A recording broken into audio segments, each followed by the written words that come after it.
Millions of men dreamed of joining them. Most didn't even make it past the first stage.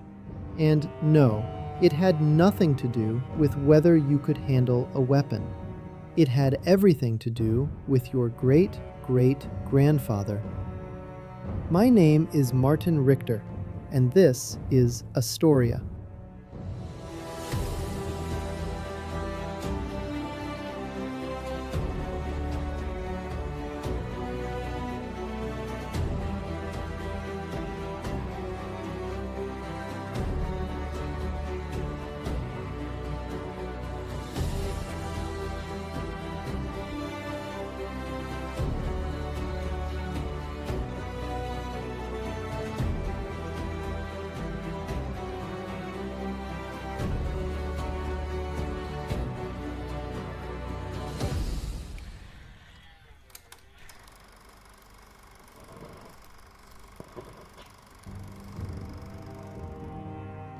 The SS was not simply a military unit of the Third Reich.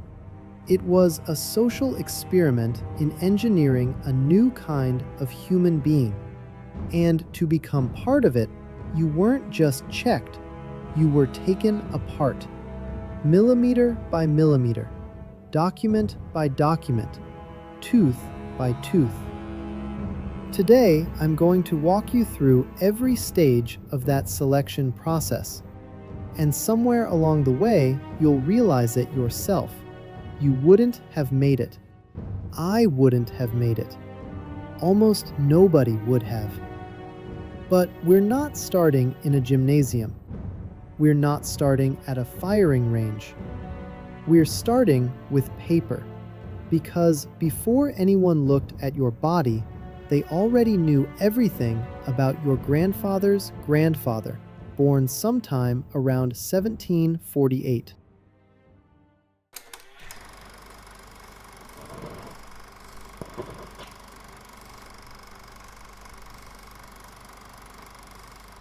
Picture this. It's 1938. You're 20 years old. You're healthy. You're strong. And you've just submitted your application to the Waffen-SS. You can already picture the uniform, but before anyone sees your face, a folder lands on a desk. And inside that folder, not your achievements, not your fitness scores, not your loyalty record. Inside that folder, you're dead. The Ahnenpass, the ancestral passport. An official document without which you simply did not exist to the SS. You had to prove racial purity, not your own, your ancestors. Going back to 1750, that's 5 generations behind you. People you never met. People you never could have met. One entry in the wrong place. One unusual surname in one church book somewhere in a Silesian archive, and your application goes in the bin. No explanation, no appeal. You didn't fail. Your great-great-grandfather failed you 200 years before you were born. And here's the most cynical part of all this. Himmler, the architect of this superhuman obsession, was a short, unathletic man with weak eyesight. He would have failed his own screening, but he sat on the other side of the table, and he decided. The paper was designed to build an elite. Instead, it buried thousands of applications from men who believed they were perfect.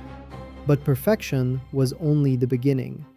Now, they wanted to see your teeth.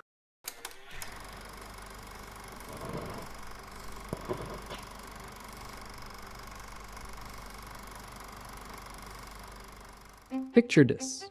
You've survived the paper. Your ancestors were clean. Your bloodline approved. Now you walk into a different room. And this time, no one asks about your grandfather. They ask you to take off your shirt. The SS medical examination was not a standard army physical. It was an audition. Not for a soldier, for a symbol. Because the SS didn't just need men who could fight. They needed men who could appear on a poster. Height. For the Leibstandarte, Hitler's personal guard, the minimum was 184 centimeters. Not approximate, not roughly, 184. If you were 183, you went home. No glasses. Not weak prescription, not slightly off. No glasses at all. Perfect natural vision or nothing. And then the teeth. No fillings, no crowns, no dental work of any kind. If a dentist had ever touched your mouth, you were, in the eyes of the Reich, corrupted material, damaged goods. Think about that for a moment. Not a wound in battle, not a broken bone, a cavity. A single childhood cavity was enough to disqualify you from the master race. Because the SS wasn't building an army, they were building an image. Every man in that uniform was supposed to be living proof that the ideology worked, that you could manufacture a perfect human being. The irony, of course, is that they couldn't. The caliper was waiting in the next room, and it didn't care how tall you were. It had its own questions about the width of your nose, the distance between your eyes, the shape of your skull. Millimeters decided everything, and no amount of push-ups could change your skull. You passed the teeth, you passed the height, you passed the eyes. Now, a man in a white coat picks up a cold metal instrument, and your future narrows down to the width of a measuring scale.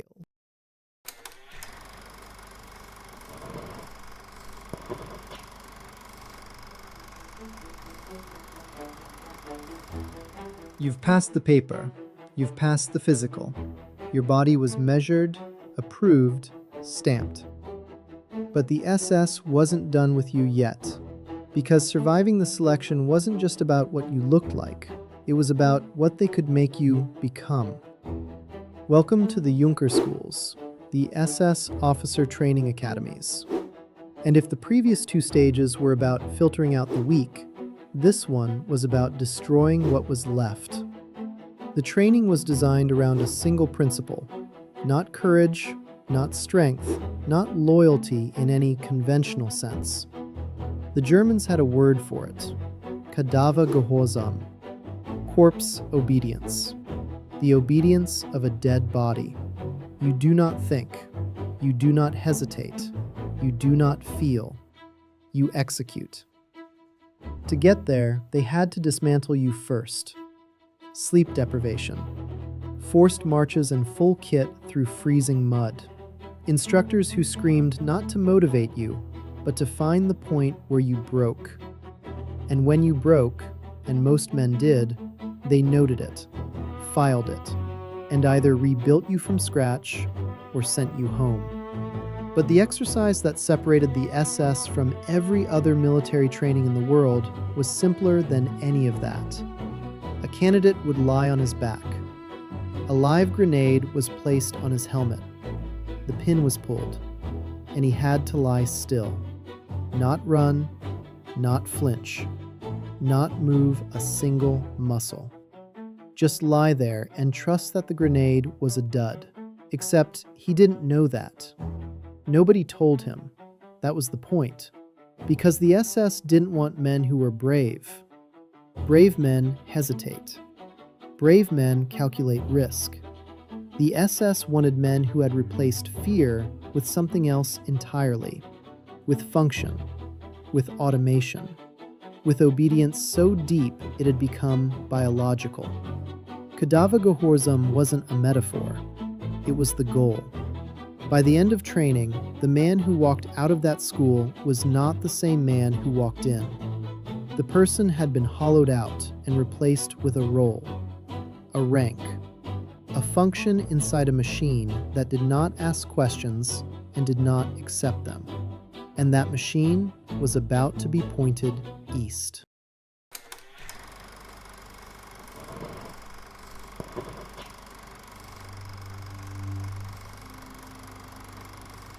You made it. The paper was clean. The body was perfect.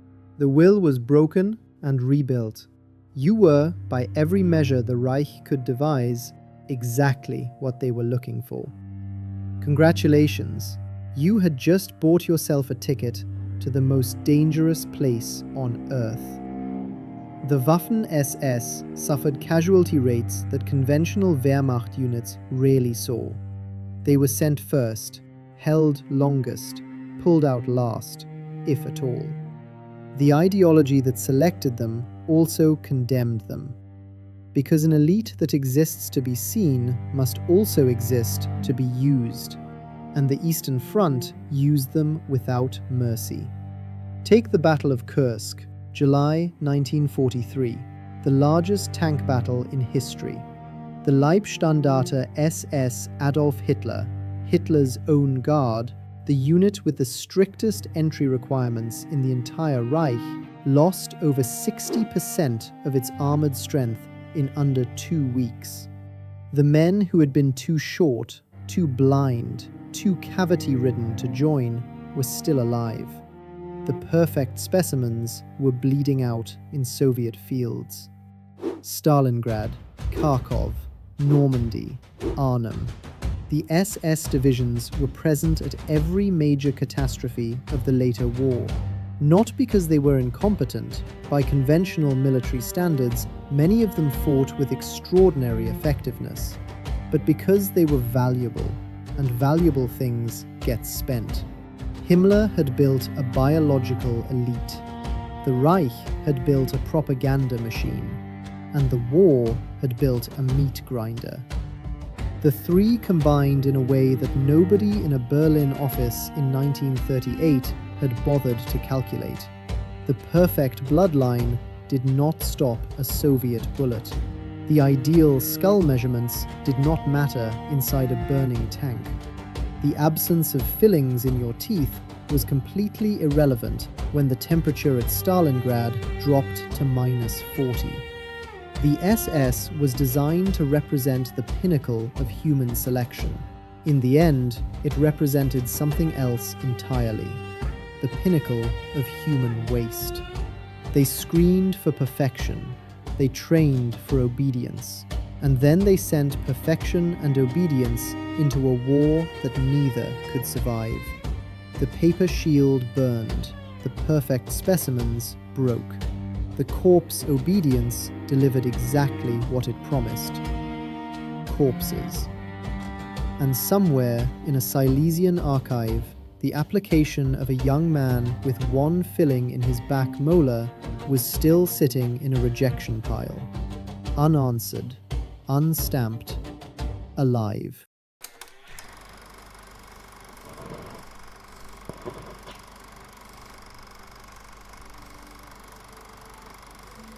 History has a way of turning elite dreams into cautionary tales.